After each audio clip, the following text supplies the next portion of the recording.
Hi friends, ఈరోజు మేము మీకు చెప్పబోయే సంఘటన ఎంతో క్రూరమైన స్త్రీ కథ. ఆమె మాట వింటే మీరు కూడా షాక్ అవ్వాల్సిందే. అల్లా ఆమెకు వేసిన శిక్ష ఎలాంటిదో మీకు తెలియదు. ఆమె గాడిదగా మారింది. ఇంతకు ఆమె చేసిన నేరమేంటి?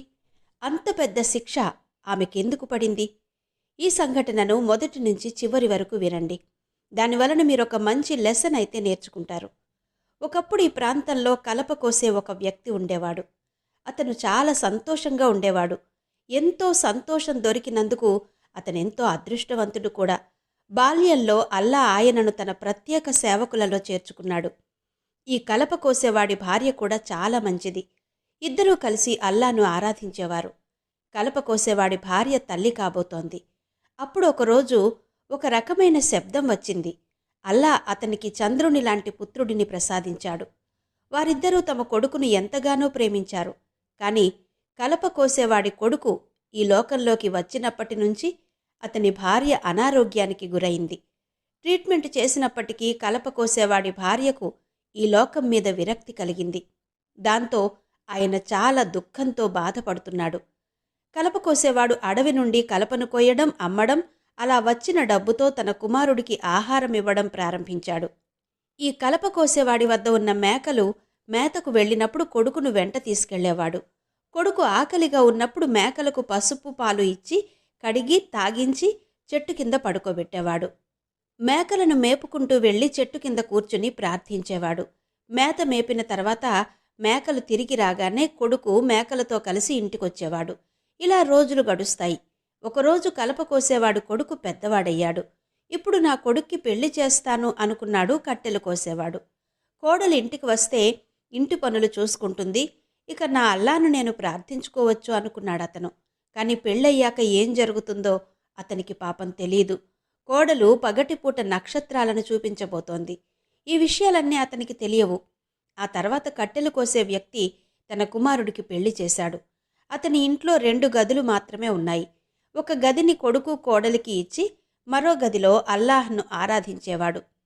కలప కోసే వృద్ధుడి కుమారుడు పొలంలో పనిచేయడం ప్రారంభించాడు. ప్రొద్దున్నే పొలానికి పనికి వెళ్ళినప్పుడు బాబాజాన్ను జాగ్రత్తగా చూసుకో, చిన్నప్పటి నుంచి నన్ను చాలా జాగ్రత్తగా చూసుకున్నాడు అని భార్యతో చెప్పాడు.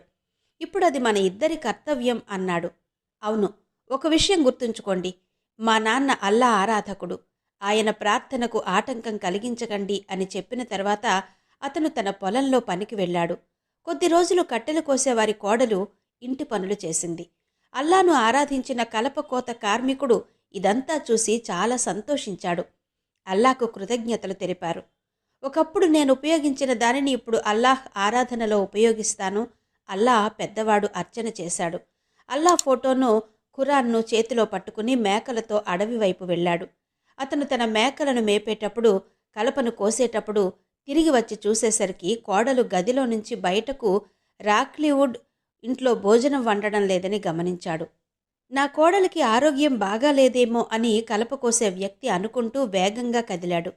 పిండినే మడతపెట్టి రొట్టె కాల్చిన వంట చేసి ప్రార్థనలో నిమగ్నమయ్యారు. సాయంత్రం కోడలు గదిలో నుంచి బయటకొచ్చేసరికి ఇంటి పనులన్నీ అయిపోయి భోజనం కూడా సిద్ధం చేయడం చూసి ఆమె ఆశ్చర్యపోయింది. ఆమె చాలా సంతోషించింది. పేద కలప కోత కార్మికుడు ప్రతిరోజు ఇంటి పనులన్నీ చేసేవాడు. అల్లా తాలాను కూడా ప్రార్థించేవాడు. ఈ కారణంగా కలప కోసేవాడి నిద్రపోలేకపోయేవాడు. అతను అనారోగ్యానికి గురి కావడం ప్రారంభించాడు. ఒకరోజు రాత్రంతా అల్లా ఆరాధనలో నిమగ్నమయ్యాడు. అతను తహజున్ ప్రార్థనను కూడా ప్రార్థించాడు. ఫజ్ ప్రార్థనను ప్రార్థించాడు. తరువాత చాలాసేపు పవిత్ర ఖురాన్ పఠించాడు. తరువాత తన మేకలను తీసుకుని అడవి వైపు వెళ్ళాడు. అతను తిరిగి వచ్చేసరికి కోడలు మళ్లీ గదిలో నుంచి బయటకు రాలేదు. ఈరోజు నా కోడలు ఆరోగ్యం మళ్లీ క్షీణించిందని, అందుకే వంట చెయ్యలేకపోయిందని కట్టెల కోత కార్మికుడు భావించాడు. అప్పుడు అల్లాకు చెందిన కలప కోసే వ్యక్తి స్వయంగా ఆహారాన్ని వండుకున్నాడు. ఇంటి పనులన్నీ చేసి మేకలతో అడవి వైపు వెళ్ళాడు.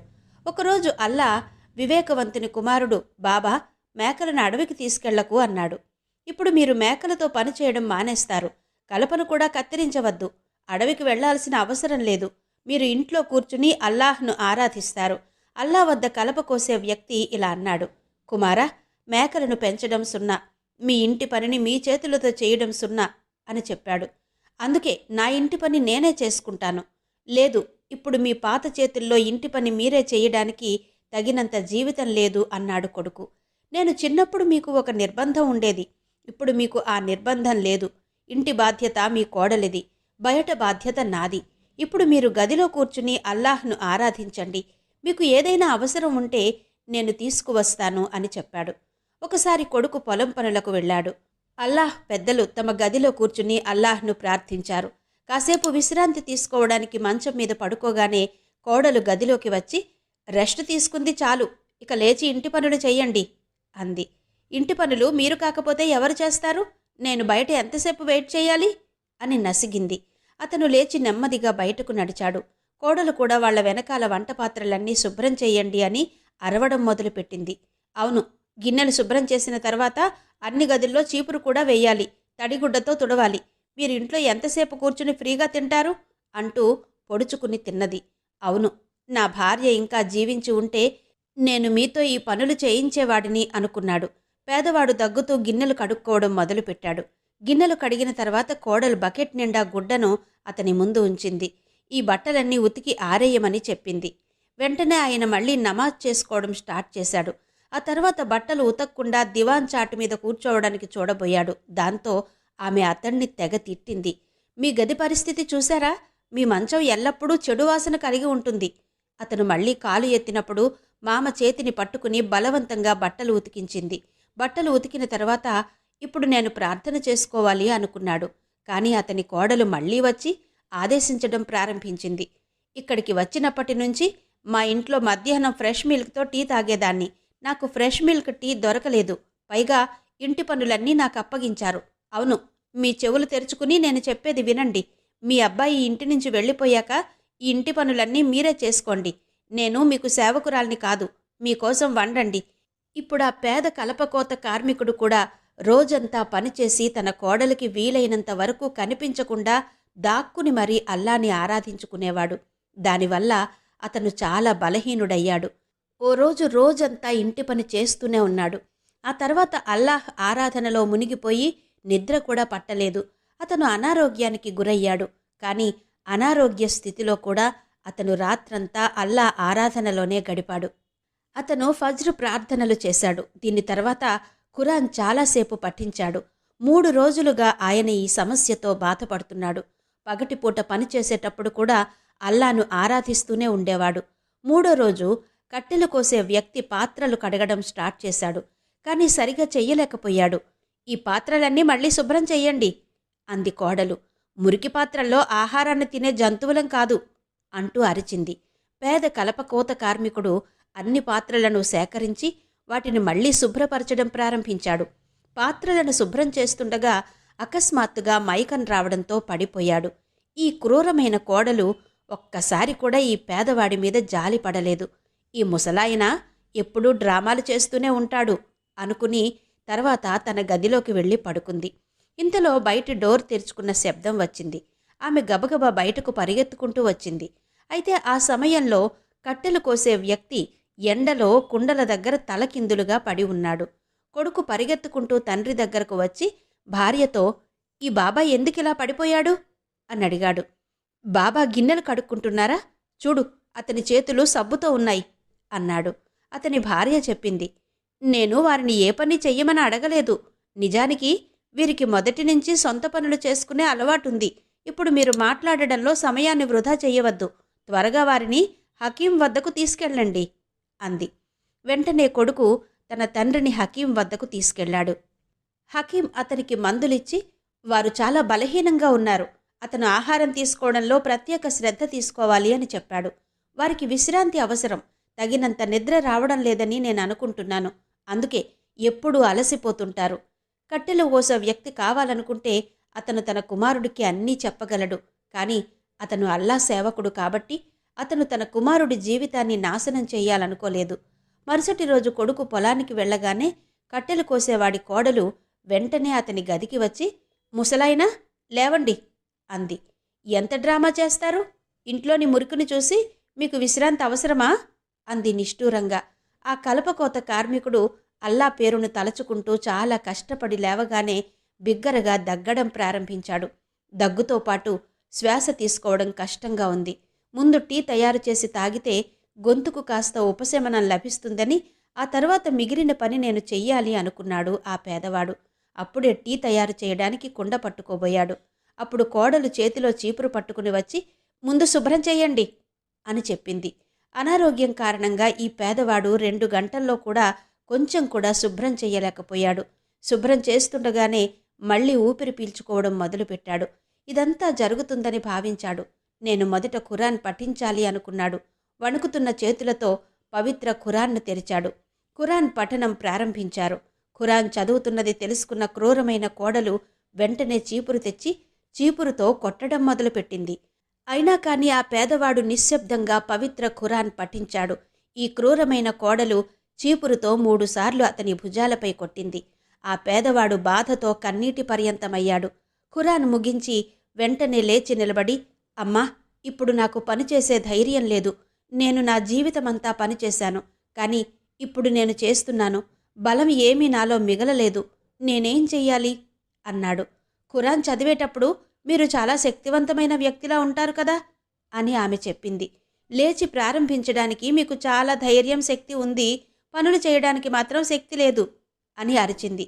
ఈ రోజు తర్వాత నువ్వు నా ముందే ఇదంతా చేస్తే నిన్ను ఈ ఇంటి నుంచి గెంటేస్తాను. మీకు ఎంత డబ్బు ఖర్చవుతుందనుకున్నారు? మందుల ఖరీదు వేరు. ఆ తర్వాత ఆమె ఇంకా చెప్పడం మొదలుపెట్టింది. ఇప్పుడు త్వరగా ఇల్లు మొత్తం శుభ్రం చెయ్యండి. మీ అబ్బాయి రాబోతున్నాడు. నీ కొడుక్కి ఏమైనా చెప్పాలని ప్రయత్నిస్తే నీ కొడుకు జీవితాన్ని నాశనం చేస్తాను అని చెప్పింది. అతని బెదిరింపు విని మౌనంగా ఉన్న కలపకోత కార్మికుడు తర్వాత నెమ్మదిగా లేచి ఇంటి మొత్తాన్ని శుభ్రం చేయడం ప్రారంభించాడు. శుభ్రం చేస్తుండగా ఊపిరి ఆడలేదు. వెంటనే తన గదిలోకి వెళ్ళి మెడిసిన్ కోసం వెతికాడు. మందు తీసుకుని బయటకు వచ్చి ఒక గ్లాసు నీళ్లు తీసుకుని వేసుకోబోయాడు. కాని కోడలు ఆ మందును తీసి చెత్తలో విసిరేసింది. ఇంత త్వరగా చచ్చిపోతావా ఏంటి అని అడిగింది. ఆ తర్వాత తన ఇల్లు మొత్తం శుభ్రం చేయడం పూర్తి చేసింది. ఆ పేద కలపకోత కార్మికుడు రాత్రిపూట అల్లాను ఆరాధించినప్పుడు అతను తన కోడలి నుండి దాక్కుని మరీ తన అల్లాహ్తో మాట్లాడేవాడు. ఓ నా ప్రభువా, నేను ఈ ఇంటి నుంచి వెళ్ళిపోవాలని నా హృదయం కోరుకుంటోంది. ఎందుకంటే నేను ఈ ఇంట్లో ఉండి నిన్ను సరిగా ఆరాధించలేను. నేను ఏడుస్తూ ప్రార్థనలో కూర్చున్నాను. నేను ఏమి చెయ్యాలా అని ఆలోచించాను. ప్రార్థనను పఠించిన తరువాత అతని చేతిలో ఖురాన్ పెట్టుకుని ఇంటి నుంచి వెళ్ళిపోయాడు. అతను అడవి వైపు వెళ్ళాడు. ఫజ్ర్ అజాన్ శబ్దాలు ప్రతిధ్వనిస్తున్నాయి. అల్లా ఆరాధకుడు నడుస్తున్నాడు. ఎక్కడికి వెళుతున్నాడో తనకే తెలీదు. దారి పొడవునా చల్లని గాలులు వీచాయి. పక్షులన్నీ అల్లాకు వివరిస్తున్నట్టుగా ఏదైనా ఒక ద్వారం కిందకు చేరుకోవాలని భావించాడు. ప్రార్థన విరమించి అల్లా ఆరాధనలో నిమగ్నమయ్యాడు. ఇంతలో ఓ చిన్నారి ఏడుపు బిగ్గరగా వినిపించింది. బిడ్డ ఏదో ఇబ్బందుల్లో ఉన్నట్టనిపించింది. కళ్ళు తెరిచి చూడగా ఓ వ్యక్తి చిన్నారిని ఒడిలో పెట్టుకుని వేగంగా పరిగెత్తడం కనిపించింది. కట్టెలు కోసే వ్యక్తి దగ్గరకు వచ్చి ఆగాడు. ఈ పాప ఎందుకు ఏడుస్తోంది? ఆ వ్యక్తి తన బిడ్డ బాధ గురించి చాలా కలత చెందాడు. మరియు ఏమీ వినడానికి సిద్ధంగా లేడు.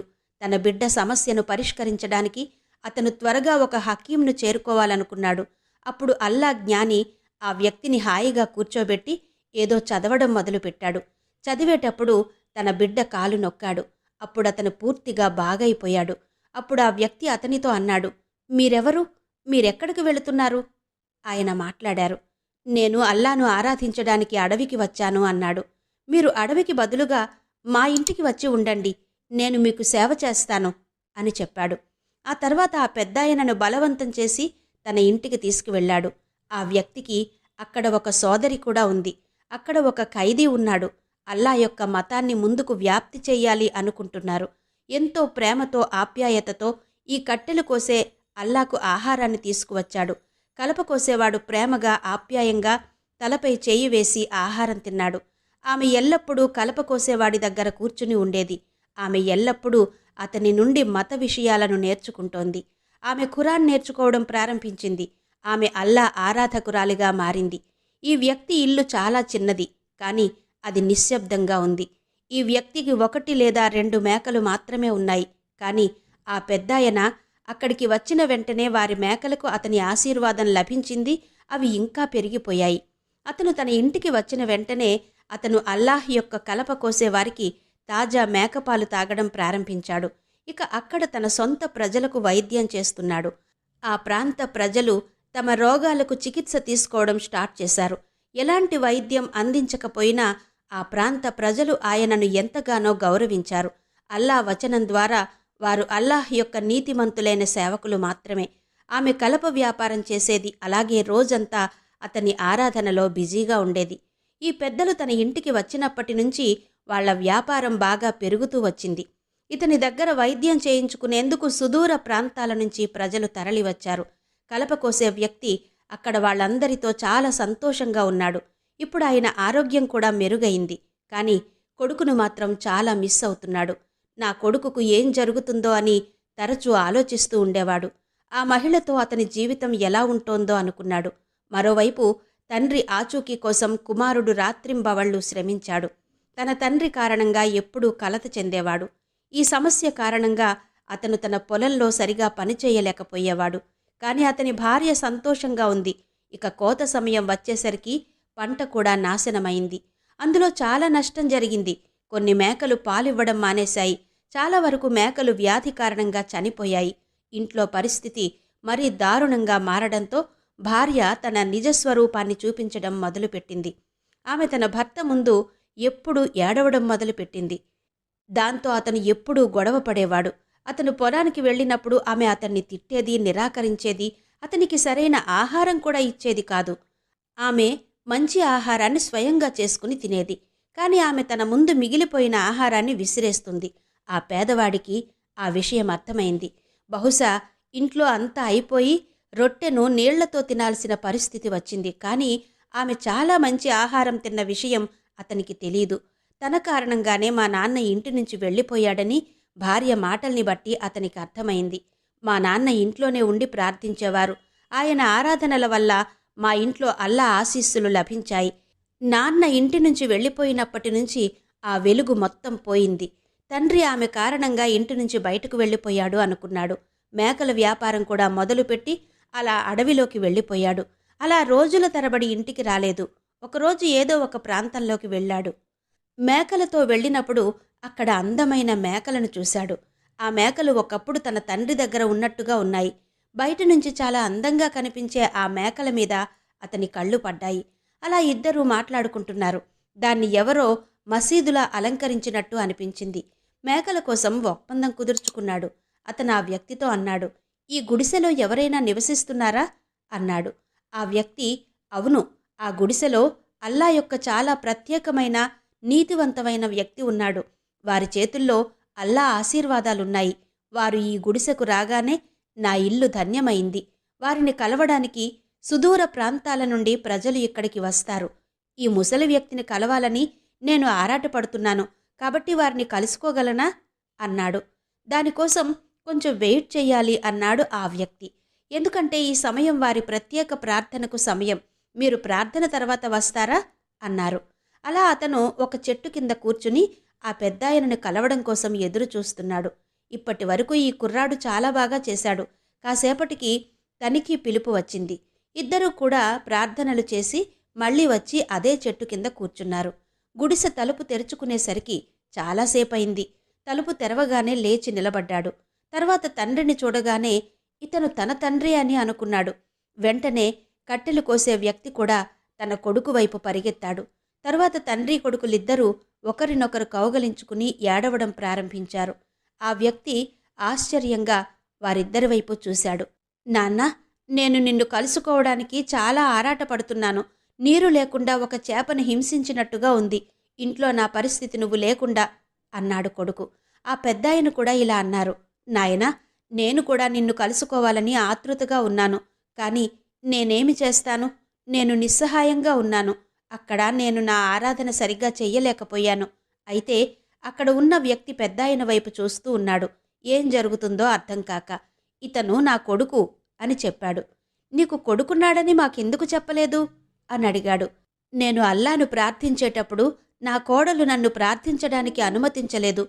దాంతో నా కుమారుడి జీవితం నాశనం కాకుండా ఉండాలని నా ఆరాధనకు ఎవరూ భంగం కలిగించడం నాకిష్టం లేదు. అందుకే నేను ఇంటిని వదిలి తిరిగి వచ్చాను అని చెప్పాడు. అప్పుడు అల్లాతో కలిసి కట్టెలు కోసే వ్యక్తి తన కుమారుని దగ్గరకు వచ్చి, నాయనా, నీవు ఎప్పుడు కావాలంటే అప్పుడు నన్ను చూడడానికి రావచ్చు అన్నాడు. లేదు బాబాజాన్, నువ్వు లేని ఇంట్లో అందం లేదు. మీరు లేని ఇల్లు శ్మశానంలా అనిపిస్తోంది బాబాజాన్. ఇంట్లో తల్లిదండ్రుల నీడ లేకపోతే ఆ ఇల్లు ఇల్లుగా కాకుండా శ్మశానంగా మారుతుంది అన్నాడు. దాంతో కొడుకుతో కలిసి తన ఇంటికి వెళ్ళడానికి ఆ తండ్రి అంగీకరించాడు. ఇప్పుడు ఆ వ్యక్తి వెళ్ళిపోతున్నప్పుడు ఆ వ్యక్తి, అతని సోదరి, అతని కుమారుడు అల్లాను విడిచి వెళ్లడం తమకి ఇష్టం లేదని ఏడుస్తున్నారు. కానీ వారు తమ కుమారుడితోనే వెళ్లవలసి వచ్చింది. అలా కొడుకుతో కలిసి వెళ్ళాడు. చాలాసేపటి తర్వాత అతను ఇంటి తలుపు తట్టడంతో అతని భార్య పరిగెత్తుకుంటూ వచ్చి తలుపు తీసింది. తలుపు తెరిచేసరికి ఎదురుగా ఉన్న దృశ్యాన్ని చూసి ఆశ్చర్యంతో షాక్ అయింది. ఇన్నేళ్ల తర్వాత ఆ ముసలాయన తిరిగి రావడం ఆమెకు ఆశ్చర్యం కలిగించింది. అతను మన జీవితాలను దుర్భరం చేస్తాడు అనుకుంది. ఇప్పుడు నా రాకతో ఆమె సంతోషంగా లేదని కోడలు ముఖం చూసిన తర్వాత కలప కోసేవాడికి అర్థమైంది. కోడలు నమస్కారం చేయకుండా లోపలికి వెళ్ళిపోయింది. సాయంత్రం భోజనం చేయడం మొదలుపెట్టగానే కొడుకు తండ్రికి సేవ చేయడానికి లోపలికి వెళ్లడం మొదలుపెట్టాడు. కోడలు, అలాగే ఉండనివ్వండి, వారికి విశ్రాంతినివ్వండి అన్నది. అతను హాయిగా తినడానికి నేనతని గదిలో ఆహారాన్నిస్తాను అంది. లేదు, బాబాజాన్ ఈరోజు మాతో కలిసి తింటాడు అన్నాడు. చాలా కాలంగా వారు మాతో కలిసి భోజనం చెయ్యలేదు అని తండ్రిని పిలుచుకుని రావడానికి వెళ్ళాడు. ఇద్దరూ చాలా సరదాగా సంతోషంగా భోజనం చేస్తున్నారు. అప్పుడు కోడలు రక్తం మండుతోంది. కాని కట్టెలు కోసే వ్యక్తి తన పాత దినచర్యకు కట్టుబడి ఉన్నాడు. రాత్రిపూట ప్రార్థన తర్వాత నిద్రపోయి ఉదయం సూర్యుడు ఉదయించే వరకు పవిత్ర ఖురాన్ను పఠించేవాడు. ఆ సమయంలో తన భర్త ఇంట్లో ఉండడంతో ఆమె మౌనంగా ఇదంతా భరించింది. భర్త ఇంటి నుంచి వెళ్ళిపోగానే నేరుగా కట్టెలు కోసే గదికి వెళ్ళి కాళ్లతో మంచాన్ని గట్టిగా ఊపడం మొదలుపెట్టింది. లేచి శుభ్రం చేసుకో, ఎక్కడి నుంచి వచ్చావు అంది. ఇప్పటికే ఆకలితో అలమటిస్తున్నాం. నువ్వెక్కడో చచ్చి ఉంటావని నేను అనుకుంటున్నాను. మళ్ళీ తగలడ్డావు అంటూ అరిచింది. అయితే ఆ పేద కలపకోత కార్మికుడు ఎప్పటిలాగే లేచి నిశ్శబ్దంగా శుభ్రపరచడం ప్రారంభించాడు. పాత్రలు కడగడం, ఆపై బట్టలన్నీ ఉతుక్కోవడం, తన గదిని శుభ్రపరచడం ప్రారంభించాడు. ఇంతలో కొడుకు వచ్చాడు. తన తండ్రి క్లీనింగ్ చేస్తుండడాన్ని గమనించిన కొడుకు, నాన్నా, నువ్వెందుకు చేస్తున్నావు? మీ కోడలు ఇవన్నీ చేస్తుంది అన్నాడు. మీరెందుకు ఇబ్బంది పడుతున్నారు అన్నాడు. అది విన్న ఆమె చాలా పరిగెత్తుకుంటూ వచ్చి, బాబా, నువ్వు చెయ్యొద్దు అని చెప్పడం మొదలు పెడుతుంది. ఇదంతా చేయడం ద్వారా మీరు మమ్మల్ని ఇబ్బంది పెడతారు. నేనన్నీ చేస్తాను. మీరు రిలాక్స్ అవ్వండి. ఇప్పుడు రిలాక్స్ అయ్యే వయసు వచ్చింది అన్నది. ఇప్పుడు అతని జీవితం మళ్లీ ప్రారంభమైంది. ప్రతిరోజు ఉదయాన్నే పనిచేయడం, ప్రార్థనను నిర్లక్ష్యం చేయడం, కొన్నిసార్లు ప్రార్థనను మిస్ కావడం. అల్లాహ్ యొక్క కలప కోసే వ్యక్తి ప్రార్థించడం చూసి కోడలు చాలా చిరాకు పడింది. అతని జీవితం అలానే సాగింది. అదొక ఎండాకాలం రోజు. మామగారు ఎండలో గిన్నెలు శుభ్రం చేస్తున్నారు. గిన్నెలు శుభ్రం చేస్తుండగా అకస్మాత్తుగా బయటి తలుపు తెరుచుకుంది. ఒక అమ్మాయి వచ్చి, ఎందుకు గిన్నెలు కడుక్కుంటున్నావు అంది. నీ కోడలు ఎక్కడ ఉంది అని అడిగింది. కలప కోసే వ్యక్తి ఈ అమ్మాయిని చూడగానే చాలా సంతోషించాడు. నా కోడలు చాలా తలనొప్పితో ఉంది, కాబట్టి నేను గిన్నెలు శుభ్రం చేస్తున్నాను అని అతను చెప్పాడు. బాబా, నేను బాగానే ఉన్నాను. మీరు మా ఇంటి నుంచి వచ్చినప్పటి నుంచి మాకలా అనిపించడం లేదు. తమ్ముడు కూడా నీ గురించి చాలా బాధపడుతూ నిన్ను చాలా మిస్ అవుతున్నాడు అని చెప్పింది. ఆ అమ్మాయి కూడా కట్టెలు కోసే వ్యక్తిని తన తండ్రిగా భావించింది. ఎందుకంటే ఈ అమ్మాయి కూడా అల్లా చెప్పేది చెప్పాలి, హాయిగా చెప్పాలి, కోపంతో మాట్లాడకూడదు. కోడలు కోపంగా అంది, మీరు మమ్మల్ని అస్సలు రిలాక్స్ కానివ్వరు. కేవలం నీ కొడుకుని సేవించే నెపంతో నువ్విక్కడే ఉంటున్నావు అన్నది. నేను నీకు భారం అని మీరు భావిస్తే అల్లా నన్ను క్షమించాలని ప్రార్థిస్తున్నాను. కాబట్టి నేనిక్కడి నుంచి బయటకు వెళ్ళిపోతాను అన్నాడతను. అది విన్న కోడలు, నువ్వు వెళితే ఏమవుతుంది? ఈ ఇల్లు నా తండ్రికి చెందినది. వారు మిమ్మల్ని ఇక్కడ ఉండడానికి అనుమతించారు. అందుకే నేనేమీ అనను. కానీ మీరిక్కడ నివసించాలనుకుంటే మీరు పని చెయ్యాలి అని గుర్తుంచుకోండి. కట్టెలు కోసే వ్యక్తి మౌనంగా ఉండి తిరిగి తన గదిలోకి వెళ్ళి కూర్చున్నాడు. రోజంతా పనిచేసి సాయంత్రం కొడుకు ఇంటికి వచ్చేసరికి బాగా అలసిపోయి కనిపించాడు. బాబా, ఎందుకింత అలసిపోయారు? నువ్వాయనతో పని చేయించావా అని కొడుకు భార్యను అడిగాడు. లేదు, వారే రోజంతా ఏదో ఒక పని చేస్తూనే ఉంటారు అందామె. నేను వారికి విశ్రాంతి తీసుకోమని చెబుతాను, కానీ వారు నా మాట వినరు అని అబద్ధం చెప్పింది. అప్పుడు ఆ కొడుకు, బాబా, మీరెందుకు విశ్రాంతి తీసుకోరు అన్నాడు. నీ వయసు మీద పడింది, నువ్వు అల్లాని ప్రార్థించాలి చాలు అన్నాడు. అప్పుడు కట్టెలు కోసేవాడు చిరునవ్వుతో అన్నాడు, నాయనా, నీ అభిప్రాయం కరెక్టే, కాని నేను పని చేయకపోతే కోడలు బాధపడుతుంది. ఆమె ఇప్పటికే నా మీద కోపంగా ఉంది అన్నాడు. అది విన్న కొడుకు మౌనంగా ఉండి ఏమీ మాట్లాడలేదు. కట్టెలు కోసేవాడు రాత్రి అలసిపోయి మంచం మీద పడుకున్నాడు. తన కోడలు హృదయం మెత్తబడాలని, ఆమెను బాగా చూసుకోవాలని అల్లాను ప్రార్థిస్తూనే ఉన్నాడు. తెల్లారేసరికి ఇంటి పనిలోకి వెళ్ళిపోయాడు. అతను మౌనంగా తన కోడలు యొక్క ప్రతి ఆజ్ఞను పాటించాడు. ఆమె కోసం ప్రార్థించాడు. కానీ అల్లా తన ఆరాధనకు ఎక్కువ సమయం ఇవ్వాలనే ఒకే ఒక కోరిక అతని హృదయంలో ఉంది. తన చివరి క్షణాలలో ప్రశాంతంగా జీవించాలి అనుకున్నాడు. ఆ పేదవాడు ఇంకా ఏదో మాట్లాడుతుండగా క్రూరమైన కోడలు కట్టెలు కోసే వ్యక్తిని పట్టుకుంది. ఆమె అతన్ని గదిలో నుంచి బయటకు తోసేసి, రా ముసలాయన, వీలైనంత త్వరగా పనిచేస్తే త్వరగా అన్ని పనులు పూర్తవుతాయి అన్నది. ఆ పేదవాడు వణుకుతున్న కాళ్లతో లేచి ఆవరణను ఊడ్చడం ప్రారంభించాడు. నిర్మానుష్యంగా ఉన్న ప్రాంగణంలో దుమ్ము మొత్తాన్ని ఊడ్చాడు. చాలా పని చేశాడు. దానివల్ల అతను ఆహారం కూడా తినలేదు. అతనికి ప్రార్థన చేసే టైం కూడా లేకుండా పోయింది. ఎందుకంటే అతని కోడలు అతన్ని ప్రార్థించడానికి అనుమతించలేదు. ఈరోజు అతను చాలా ఏడ్చాడు. కానీ అల్లాహ్ను ప్రస్తావించకుండా ఎవ్వరూ ఆపలేకపోయారు. ఎప్పుడూ అల్లాహ్ గురించే ప్రస్తావిస్తూ ఉండేవాడు. రాత్రిపూట అలసిపోయిన తర్వాత గదిలోకి వెళ్ళి ప్రార్థనలు మొదలుపెట్టాలి అనుకున్నాడు. శుభ్రమైన గుడ్డతో ప్రార్థించి వేళ్లతో బొమ్మలు గీయడం ప్రారంభించాడు. ఉదయం ఫజ్ర్ ప్రార్థన అనంతరం ఖురాన్ పఠిస్తున్నారు. బయట కుండల శబ్దం వినిపించింది. ఆమె తన పాత్రలను గట్టిగా విసురుతోంది. కట్టెలు కోసే వ్యక్తి ఖురాన్ పఠనం మానేసి బయటకు వచ్చాడు. ఆవరణంతటా పాత్రలు చెల్లాచెదురుగా చెత్త కుప్పలుగా పడిపోయి ఉండడాన్ని గమనించాడు. బహుశా ఈరోజు తన కొడుకు పొద్దున్నే మేకలతో బయలుదేరాడు కాబట్టి ఈరోజు ఉదయం అతను ప్రార్థన చెయ్యలేకపోయాడు అనుకున్నాడు. ఆయన సుదీర్ఘ ప్రార్థనలకు చాలా చిరాకు పడింది. ఆమె కూడా ముస్లింనే, కానీ అల్లాను ఆరాధించదు. కట్టెలు కోసే వ్యక్తి తన గదివైపు రావడం ప్రారంభించగానే క్రూరమైన కోడలు అతని జుట్టు పట్టుకుని కిందకు విసిరేసింది. మళ్లీ ఇంటి పనులన్నీ చేస్తూ పవిత్ర ఖురాన్ పఠించడం ప్రారంభించాడు. అతని ప్రార్థనలు చూసిన కోడలు గదిలోకి వచ్చి కొట్టడం మొదలుపెట్టింది. కానీ కలపకోత కార్మికుడు తన ప్రార్థనలో బిజీగా ఉన్నాడు. ఎందుకంటే అతను అన్ని పనులను చేశాడని అతనికి తెలుసు. ఇప్పుడు ఏం జరిగినా ఇక్కడి నుండి లేవకూడదు అనుకున్నాడు. ఆమె తనను చాలా కొట్టినప్పుడు అతను ఇక్కడి నుంచి కదలట్లేదని తెలుసుకుని ఆమె ఇంటి నుండి ఖురాన్ ఎందుకు విసిరేయకూడదు అని ఆలోచించింది. ఖురాన్ విసిరే ఉద్దేశంతో ఆమె అతన్ని పట్టుకోవడం ప్రారంభించినప్పుడు ఆమె చేతులు మరియు కాళ్ళు వంకరగా మారాయి. వెంటనే ఆ మహిళ గాడిద రూపం దాల్చింది.